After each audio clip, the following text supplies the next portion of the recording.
We're here with our panel of breed association professionals, and we just had a discussion about EPDs. Let's talk about genomically enhanced EPDs. What do genomics bring to the equation, Dan?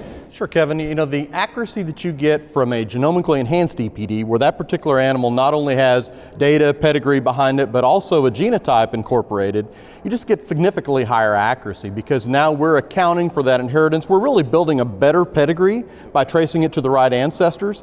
But in the end, what matters to producers is the accuracy is equivalent, depending on the trait, to having 10, in some cases 30 progeny of that animal measured. And so the risk around that number, the practical range, what that animal really is, this new EPD with genomics included is just that much more accurate. Take some of the guesswork out. Absolutely. What value does it bring to commercial producers, even in terms of genetically testing their cow herd, guys? I'll jump. Well, philosophically, we all know there is no short term in the beef business, right? And so, to the points made, we need to use the sharpest tools available to us, and no question, genomics do that. And so I guess I would urge those folks back on the ranch, back on the farm. You're investing significant sums of money in your bull battery.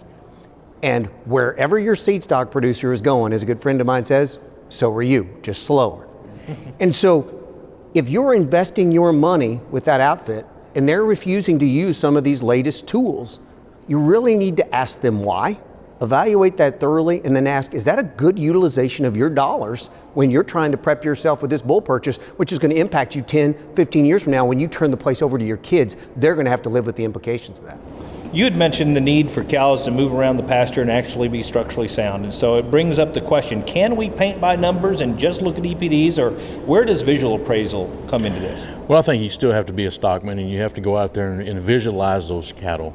I've always told people, if you don't like looking at your cows, it's hard to feed them every day. And so you've got to have those cattle that you like, number one, that fit your purpose. Where do you want to go? Is it that maternal side? Is it a terminal type of cow herd?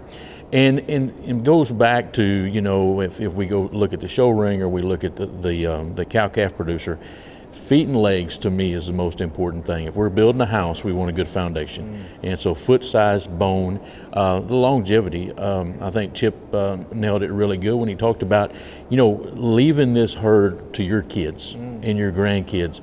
And so, you know, using those genetically enhanced EPDs to have the accuracy, but then to have that cow herd that's functional, that can thrive for years to come. Anything to add, Colin? No, I concur. You know, when we start talking about evaluating animals, they have to be functional. They have to be sound on their feet and legs. Those angles have to be right, otherwise they're going to break down. They're not going to last, and longevity goes out the window. With the cost and expense there is today in making these purchases, we talk about the use of genomics and how that's helped us move forward, and there's no doubt that that's there, but if they can't get around and breed cows, or cows can't last, it really kind of goes out the window.